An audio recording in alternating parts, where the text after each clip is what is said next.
Most know Saturn as the sixth planet in the Sol system, but in ancient Rome, Saturn was a god. The Romans equated Saturn to the Greek Kronos, or Father Time, and this in turn made Saturn the god of sowing and harvest. In other words, a god that was highly revered and worshipped in ancient Rome. Some of you may be aware that bits and pieces of Saturn worship have made their way through time and are still being used today, albeit in a different context. Well, what if someone told you that was no accident or coincidence, and that it could all be traced back to a group that is still worshipping Saturn, and that group is in control of much more than most people would care to admit? What follows is the work of Nick Hinton, at Nick Hinton on Twitter, who, in their bio line, list themselves as an author, philosopher, and the founder of the Institute for Folly. The mission statement for the Institute states, quote, "The Institute for Folly is an organization I founded in order to conduct experiments on consensus reality using the hypothetical effects of groupthink and collective mental focus." End quote. Quick disclaimer. All words and images that will be used on screen from here on out are from the Twitter threads of Nick Hinton, and I will keep my editorializing to a minimum. With all that said, let's dive in. A conspiracy thread. The Saturn Time Cube. All over the world, across different cultures and religions, and throughout different films, literature, and other media, there is a consistent theme present that I am somewhat obsessed with. The theme I'm referring to here is the cube. The cube is part of Jewish, Muslim, and Masonic tradition. It can be seen in places like the UN Meditation Room, Mecca, the 9/11 Memorial, and art installations everywhere. It's been a central plot device in films like Cube, Escape Room, Transformers, The Avengers, and many more. In these movies, the cube is portrayed as a hyperdimensional object, or even a prison, which has the power to bend space and time. I believe the cube represents physical reality. I will get to this in a bit. Quote, "To Earth, then, let us assign the cubic form, for Earth is the most immovable of the four, and the most plastic of all bodies." End quote. Plato. Plato and the ancient Gnostics believed this world was a counterfeit, created by an ignorant and flawed god, known as the Demiurge. They believed the Demiurge trapped our spirits in this false reality, and it was up to us to free ourselves from it using gnosis, or secret knowledge. If we didn't succeed in doing so, we would be forced to reincarnate and start again from scratch. Ancient Buddhists and Hindus believed something along the same lines, but instead they called the material world Maya, or illusion, and the cycle of reincarnation, samsara. There is now a newer theory out there that echoes these same sentiments very closely: simulation theory. Scientists and philosophers alike are claiming we might be living in a giant computer, or virtual reality. Movies like The Matrix, The 13th Floor, and Existence illustrate the idea quite well. Although it has been around for some time, the theory seems to be gaining a lot more traction lately, and has become somewhat of a meme. Like I said before, I believe the cube represents this simulation, and I believe this simulation, or false reality, is taking place in a giant quantum computer. Ironically, D-Wave's quantum computers are shaped like giant black cubes. These machines are claimed to be capable of reaching into parallel universes to pull out information and find solution to problems faster than regular computers. Currently, only a few have access to this technology, namely those at Google, CERN, and NASA. CERN is home to the world's largest particle collider and also birthplace of the internet. Many conspiracy theorists claim CERN is trying to open a portal to another dimension. However, this isn't too far-fetched to believe, as the scientists who work there have even said this. Quote, "Out of this door might come something, or we might send something through it." End quote. Sergio Bertolucci, Director of Research in Scientific Computing at CERN. In front of the CERN facility is a statue of Shiva, the Destroyer, dancing her dance of destruction inside a stargate. I don't think this symbolism needs any further explanation. Shiva, however, has connections to Jehovah, the god of the Old Testament, as well as Saturn. I believe these deities are one and the same, and that they are different names for the Gnostic Demiurge. The cube not only represents our false reality, but is also an altar to this god of limitation. Here I should probably note that Geordie Rose, the founder of D-Wave, compared his quantum computers to an altar to an alien god. I should probably also note that the black cube in the UN meditation room is supposed to be an altar to, quote, the god of all. But why a cube?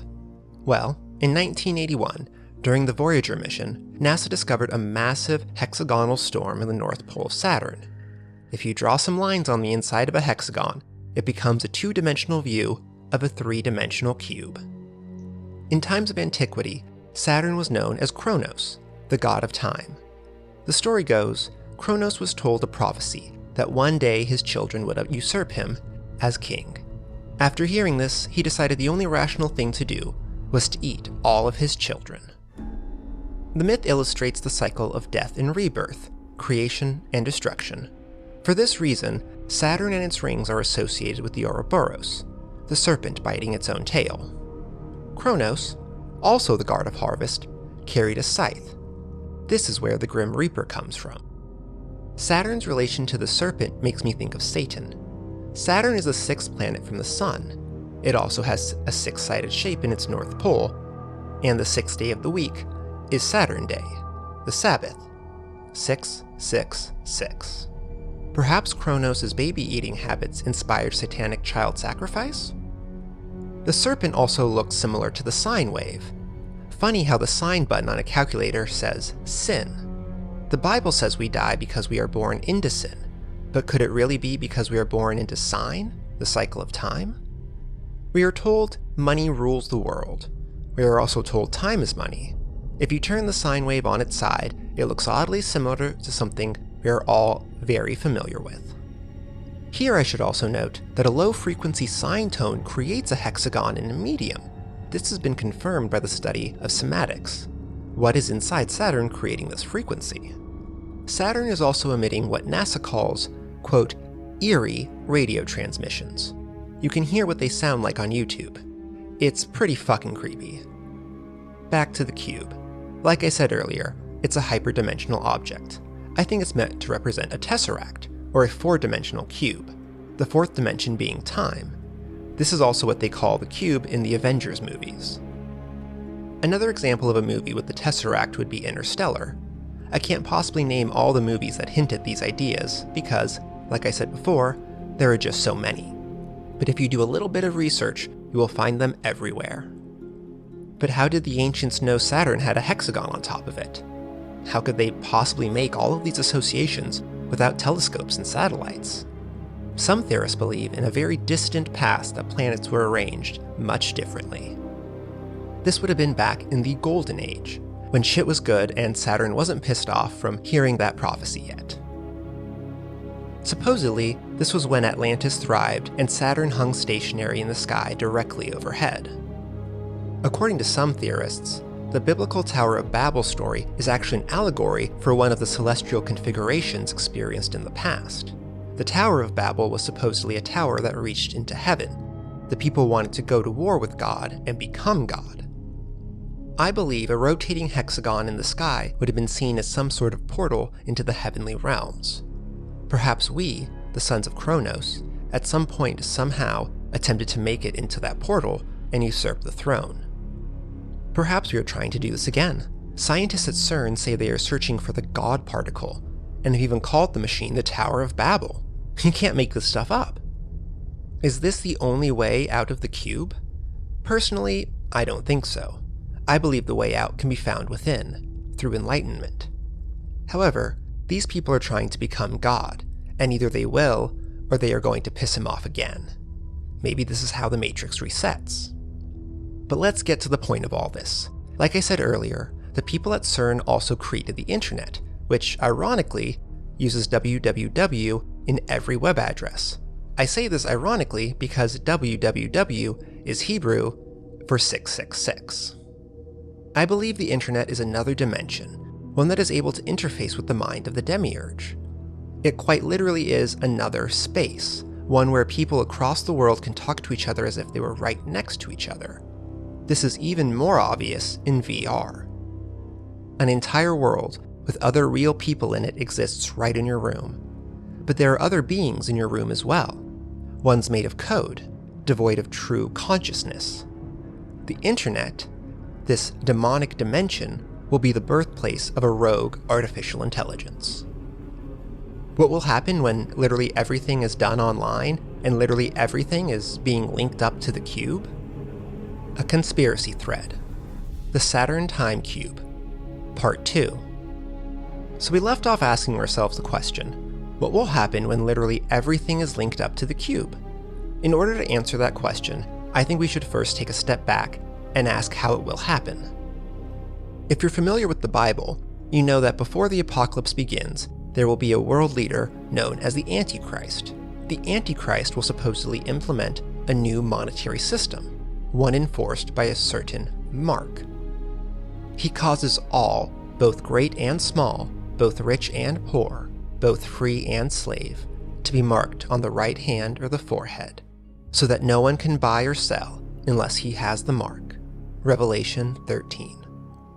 Some conspiracy theorists think this mark will be a computer chip implanted in your hand. This technology already exists, and some people are actually already utilizing it. People get this chip because it's convenient. You no longer have to carry around your ID or credit cards. You'll never lose them either, because they're attached to your body. However, in order to make the chip mandatory, the first thing that has to happen is the eradication of all paper money. This is already happening. Most currency existing today is digital. In fact, it's around 90%. This was a real magazine cover from 1988, by the way. I believe cryptocurrency, shit like Bitcoin, is a major step in the direction of cashless society. Will Bitcoin be the new dollar? I don't think so, but I do think there is a company out there paving the way for whatever it might be. That company is Chainlink. Now that you know a bit about Saturn's symbols, you can see why I find this company a bit creepy. But the weirdness doesn't stop with their logos. It goes much deeper. First of all, the origins of Chainlink are a bit sketchy. What was supposed to be a small startup was given gifts and accolades by the big boys at the World Economic Forum. Not only that, but they were already working with the infamous SWIFT system. SWIFT, or the Society for Worldwide Interbank Financial Telecommunication, is a vast messaging network used by banks all over the world. Sounds like the infrastructure of a one world economic system. They also recently acquired the Town Crier project. Look familiar?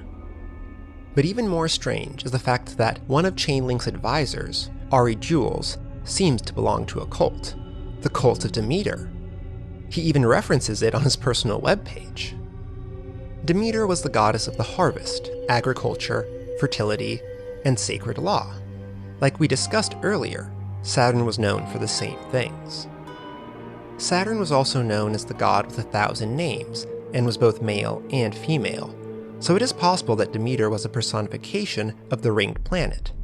However, this doesn't make much of a difference. It's still weird. The cult of Demeter is a very odd thing. It began in ancient Greece, and was known for its yearly ceremonies where new members were initiated into the Elysian mysteries.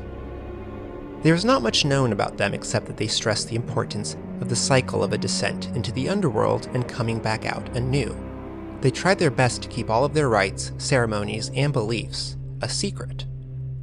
Ari Jules also wrote a bizarre novel called Tetrachites. It's about a secret cult of Latter-day followers of Pythagoras who were performing cyber attacks around the world. The numerological-obsessed cyber terrorists believed they are oracles doing the work of God. An oracle is a priest or priestess who acts as a medium for prophecy to be spoken through. In antiquity, people would travel far and wide to ask them about the future. Chainlink literally calls itself an oracle network. Does Ari see himself as one of the cultists in his book? The name of his book is a play on the word tetrasists. The tetrix, or tetrad, is a mystical symbol, and is very important to the secret worshipping of Pythagoreanism. Pythagoras believed God was numbers. Pythagoras, like those in the cult of Demeter, believed in reincarnation. He believed each cycle of rebirth was a period of 216 years, which is the number 6 cubed, or 6 to the third power, which brings us back to the cube and 666. So let's pretend we are paving the way to global cashless society. What else would need to happen? What about the mark on the forehead? Well, have you heard of Elon Musk's Neuralink? This new product is literally trying to link our brains with our smartphones, as if we didn't use them enough. I don't think this is the mark of the beast, but I do think the technology is carving out the path towards it. Any type of technology being implanted in my body is a scary thought. What if there's a glitch or something? I think this technology will eventually be used for mind control. Mind control patents already exist, but can you imagine how much easier it would be this way? I believe those who take the mark will become part of a hive mind, like the Borg from Star Trek, who, ironically, travel around in a cube. Quote, "These have one mind, and shall give their power and strength unto the beast." End quote. Revelation 17. The hive mind is already happening. Everyone's thoughts are constantly being shaped by the subliminal programming and propaganda the television and radio feed them. I hate to say it, school's to blame as well. Ever wonder why you wear a black cube on your head at your graduation indoctrination ceremony? Whoops, I mean graduation. Scientists estimate by the year 2045, humans will be able to upload their consciousness into the cloud, or a computer, a robotic body, and live forever. I don't know about you, but living forever sounds like hell, and that might be the meaning of the mark sending people straight into the fiery furnace. The new virtual reality game Observation and Netflix movie 2036 Origin Unknown show us this merging of man with machine and its affiliation with Saturn. Spoiler alert for the next 3 tweets. In Observation, a woman and her AI companion crash land their spaceship inside of Saturn's hexagonal storm. They find themselves on an alternate Earth, where all possible timelines have merged into one. It is here they become one entity. In 2036 Origin Unknown, a massive black cube is found on Mars. Again, a woman and her AI companion are trying to study it. After a series of events that results in the nuclear destruction of the planet Earth, it is revealed that the woman was inside the cube the whole time. She learns that she was actually a digital copy of her real self being tested by the AI over and over again. Is this the game we've been playing for all time? Are they creating a simulation within the simulation to further trap us in a hall of mirrors? We might already have the mark. Just take a look at what our DNA is made of.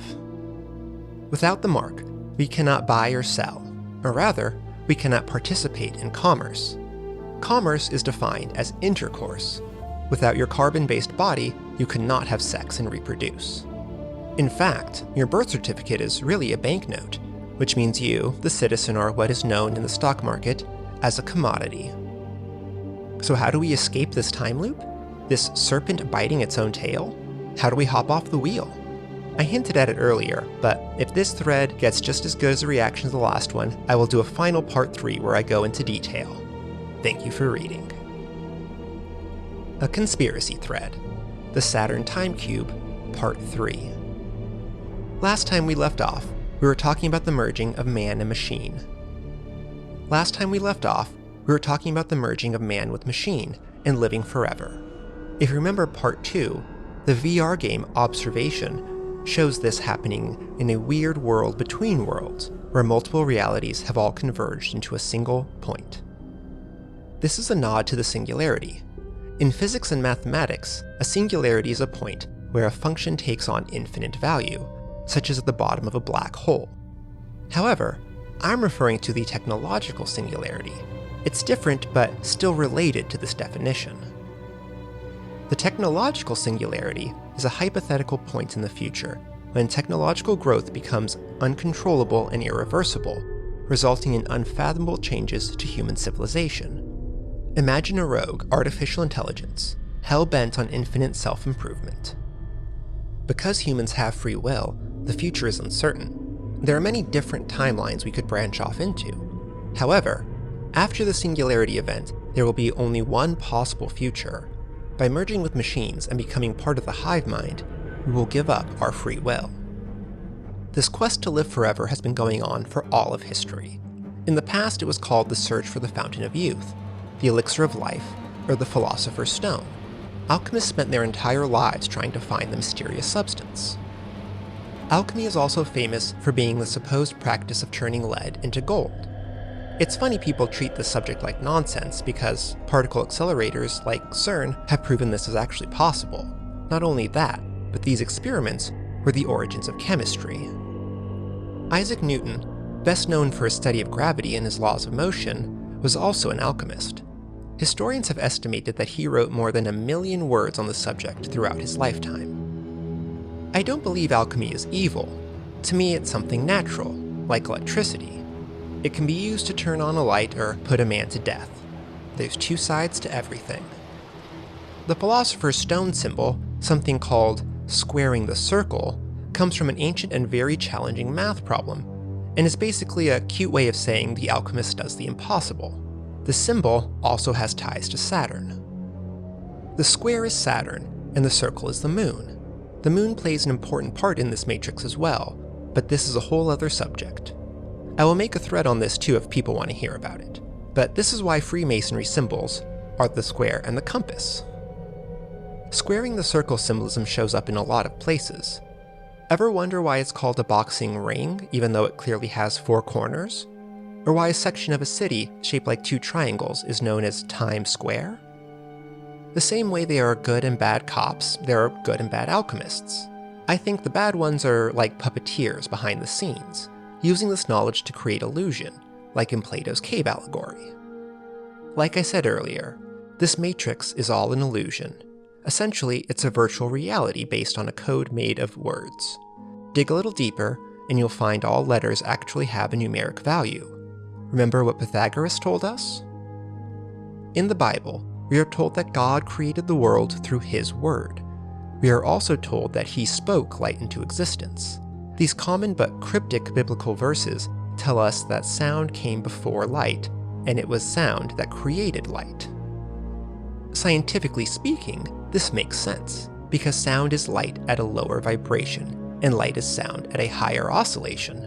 Light being the first thing God created also holds weight because, in theory, the universe could be explained in its entirety by electromagnetic energy. Some physicists believe that when it comes down to it, at the subatomic level, all matter is made up of photons. But not only are sound and light intrinsically linked, but it has been proven that sound can create forms. Like I've said before, this has been demonstrated by cymatics. In fact, when amplified through a speaker, the Hebrew vowels create their own shape in matter. Some ancient mystics believe Hebrew was God's language, and He used it to speak reality into existence.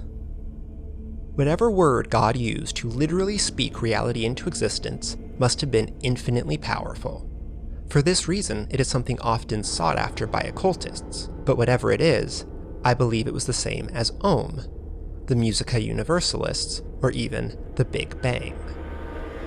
If words are the code and can literally affect matter, I think one of the first things we should do to free ourselves from the matrix is to think of words as important. We should talk less, and not just mindlessly spit them out. We should stop speaking negatively altogether. We spell words because they are spells. Grammar comes from the word grimoire, which is a book of magical incantations. There are so many words connections, I can't wait to show you. This is the fun part. Once you see this, you really will start to deprogram. So I lied. There will be a part 4, but it will be worth the wait. I can't possibly write any more tonight. Good night, guys. And that will conclude this first video covering these Twitter threads. I know at the end there he said there will be a part 4, but in fact there was a part 4, 5, and 6.